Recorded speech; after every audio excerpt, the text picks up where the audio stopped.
राष्ट्रीय ओबीसी महासंघाचे राष्ट्रीय अध्यक्ष डॉक्टर बबनराव तायवाडे सर आपल्यासोबत आहे.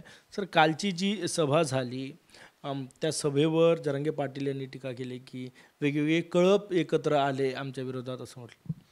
हे बघा, अशा प्रकारची टीका करणं त्यांना शोभत नाही आहे. समाजामध्ये एवढा मोठा समाज आहे की मी नेहमी म्हणत असतो की 400 जातीचा समूह असलेला हा 60% लोकसंख्या असलेला समाज असल्यामुळे एकच संघटन या ठिकाणी राहू शकत नाही. अनेक संघटना असू शकतात, अनेक राजकीय नेते त्या समाजाचे असू शकतात, त्यांच्यामध्ये मतभेद असू शकतात पण मनभेद नसतात.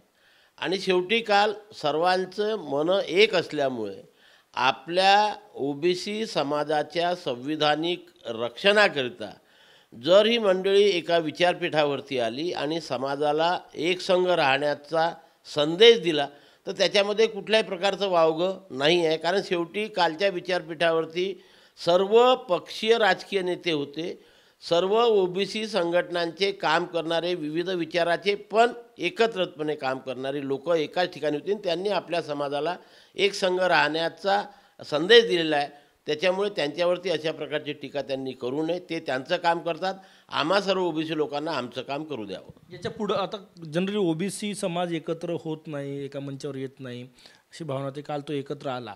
आत्ता जे आक्रमण सुरू आहे, ओबीसीतून आरक्षण मागतायत जरांगे पाटील, तर भविष्यातही हा समाज एकत्र राहील? नक्कीच नक्कीच. हे बघा, म्हणजे काल ओबीसी समाजाची भूतो न भविष्यती अशी सभा झालेली आहे. 7-8 लाख लोकांपेक्षा जास्त लोक त्या ठिकाणी शिस्तबद्ध पद्धतीने हजर होतील. आता 26 तारखेला पुन्हा हिंगोलीमध्ये अशाच प्रकारची मोठ्या सभेचं आयोजन मराठवाड्यातील ओबीसी बांधवांनी केलेली आहे. त्या ठिकाणी सुद्धा सर्व राजकीय पक्षीय आणि सर्व संघटनांचे प्रतिनिधी राहून लोकांना एकजुटीने राहायचा संदेश देणार आहेत. उद्यालाच आमचं शेगावला जे आमचे सरकारी कर्मचारी आणि अधिकारी आहेत त्यांचं एक संमेलन, शेगावला फार मोठं संमेलन होतं आहे. 26 तारखेलाच यवतमाळला एक मोर्चा आहे, नागपूरला एक मोर्चा आहे. आता प्रत्येक जिल्ह्याच्या आणि तालुक्याच्या ठिकाणी, प्रत्येक जिल्हा आणि तालुक्याच्या ठिकाणी ओबीसी लोकांनी एकत्रित येऊन वेगवेगळ्या प्रकारच्या अशा प्रकारच्या बैठका म्हणा किंवा मेळावे म्हणा, संमेलन म्हणा घेण्याचे निर्देशसुद्धा काल सर्व नेत्यांनी आपापल्या कार्यकर्त्यांना दिलेले आहे. म्हणजे सभेचं उत्तर सभेतून देण्याचा निर्णय घेतला आहे. द्यावंच लागेल, त्याच्याशिवाय आमच्या संविधानिक अधिकाराचं रक्षण कसं होणार? त्यांना त्यांच्या मागण्या सरकारकडनं पूर्ण करून घ्यायच्या आहेत. आम्हाला आमच्या ओबीसी समाजाच्या संविधानिक अधिकाराचं रक्षण करण्याचं पूर्ण स्वातंत्र्य आहे आणि ते आम्ही आमचे सर्व मतभेद विसरून एका मनाने एकत्रित येऊन आम्ही ते काम या ठिकाणी करतो आहे. या अधिवेशनामध्ये, हिवाळी अधिवेशनामध्ये मराठा समाजाच्या प्रश्नांवर चर्चा आहे 8 तारखेला. तुमची काय वेगळी मागणी असणार आहे ओबीसींच्या मुद्द्यावर? नाही, आम्ही मुख्यमंत्र्यांना आणि दोन्ही उपमुख्यमंत्री, विरोधी पक्ष नेते यांना पत्र देऊन मी मागणी केलेली आहे की ज्याप्रमाणे 8 तारखेला मराठा समाजाच्या प्रश्नांवरती, समस्यांवरती एक दिवस चर्चा होणार आहे, त्याच प्रकारे 400 जातीचा समूह असलेल्या या ओबीसी समाजाच्या ज्या विविध प्रलंबित समस्या आहेत आणि प्रश्न आहेत त्याच्यावरती कमीत कमी 2 दिवस चर्चा करून आमचे प्रश्न तात्काळ निकाली काढण्यात यावे. नेहमी सरकार असं म्हणत असते की आम्ही ओबीसी समाजाला ज्या ज्या सुविधा देतो त्या सर्व मराठा समाजाला देऊ, परंतु कृती करताना मात्र विरोधाभासाप्रमाणे कृती करत असतात. मराठा समाजाला जे देतात त्याचा अर्धसुद्धा ओबीसी समाजाला देत नाही. राज्य सरकारने सुद्धा हा दुरावा जो आहे तो दूर करावा आणि ज्याप्रमाणे बोलतात पहिले ओबीसीला द्या आणि मग मराठा समाजाला द्या, ते आधी मराठा समाजाला देतात आणि ओबीसी समाजाला वाट पाहत बसतात.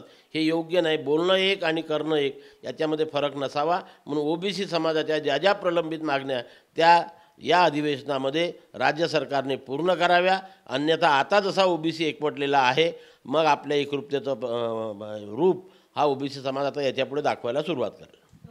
कालच्या भुजबळांच्या भाषणावरून भुजबळांची चौकशी करा अशी मागणी होत आहे. छत्रपती संभाजीराजे म्हटले की भुजबळांचा राजीनामा घ्यायला पाहिजे. कसं बघता याच्याकडे तुम्ही?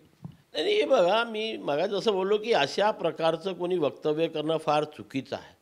आपल्या समाजाच्या संविधानिक रक्षणाकरता जर एखादा व्यक्ती इरिस्पेक्टिव्ह ऑफ त्याची पॉलिटिकल पोस्ट करून येत असेल आणि समाजाला योग्य ते मार्गदर्शन करत असेल तर काय चूक आहे? आज जेव्हा ओबीसी समाज दहशतीमध्ये आहे, चिंताग्रस्त आहे की उद्या आमचं काय होणार, आमचं भवितव्य काय, अशा प्रकारे तुम्ही भविष्याची चिंता करू नका, आम्ही तुमच्यासोबत आहोत, आम्ही तुमच्या संविधानिक अधिकाराचं रक्षण करू, अशी ग्वाही जर आमचे भुजबळ साहेबासारखे, वडेट्टीवार साहेबासारखे नेते देत असतील, त्याच्यामध्ये वावगं काय? कारण शेवटी समाजाच्या मागे राजकीय नेतृत्वसुद्धा असायला पाहिजे.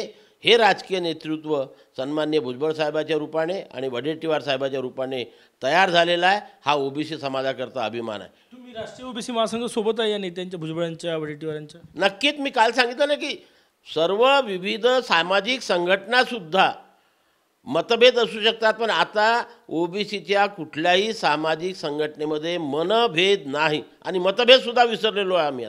आता ओबीसीच्या एका झेंड्याखाली जोपर्यंत आपल्या संविधानिक अधिकाराचं रक्षण होत नाही तोपर्यंत एकत्र राहायचं ही शपथ काल सर्व लोकांनी त्या विचारपीठावर घेतलेली आहे. शपथ पाडली जाईल जरांगे पाटील यांच्या विरोधात जर तुम्हाला उभं राहायचं, कारण की ते ओबीसीतून आरक्षण मागते तुम्हाला. नक्कीच तेच कृत्य सुरू आहे 3 महिन्यापासून की आम्ही सांगितलेलं की कुठल्याही परिस्थितीत ओबीसी समाजाच्या आरक्षणाला धक्का लागता कामा नये, ओबीसीच्या आरक्षणामधनं त्यांना आरक्षण देता कामा नये आणि सरसकट कुणब्यांचे प्रमाणपत्रसुद्धा देता कामा नये.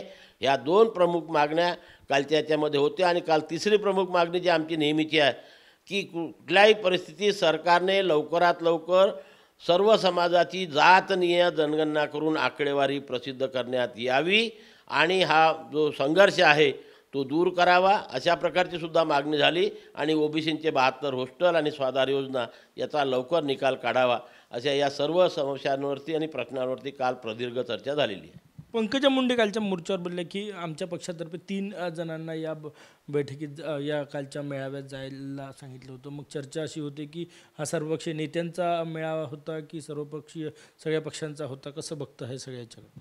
नाही, आता हे बघा कसं आहे की काही लोक आपल्या पक्षाची बंधनं पाळतात. त्यांच्या पक्षाचे 3 लोक आले होते हे सत्य आहे आणि त्याच्यामुळे त्यांच्या पक्षाने जर त्यांना अलाव केलं नसेल की आपल्या पक्षाचे ऑलरेडी 3 प्रतिनिधी गेले, कारण आता इथे वेगवेगळे मेळावे होणार आहे. काय एखाद्या ठिकाणी त्यांना पाठवलं जाईल, एखाद्या ठिकाणी काल माजी खासदार महात्मे साहेब होते, जे आमदार आशिष देशमुख साहेब होते आणि त्या फरांदे मॅडम होत्या, त्यांच्या पक्षाचे प्रतिनिधित्व होतं ना काल त्या ठिकाणी.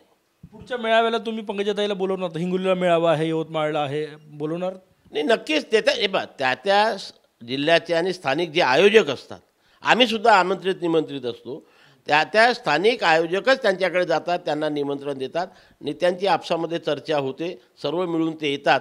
काल नाही आल्या, पुढच्या सभेला येतील, केव्हा नाही केव्हा येतील. त्यांच्या बोलवणार तुम्ही? नक्की आम्ही सर्वच ठिकाणी बोलवतो.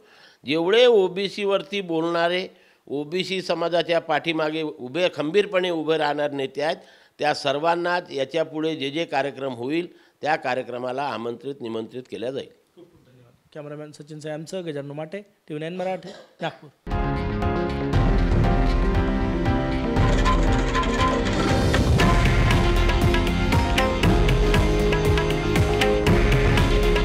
हे आहे देशातील नंबर 1 न्यूज नेटवर्क आणि आपण पाहत आहात TV9 मराठी.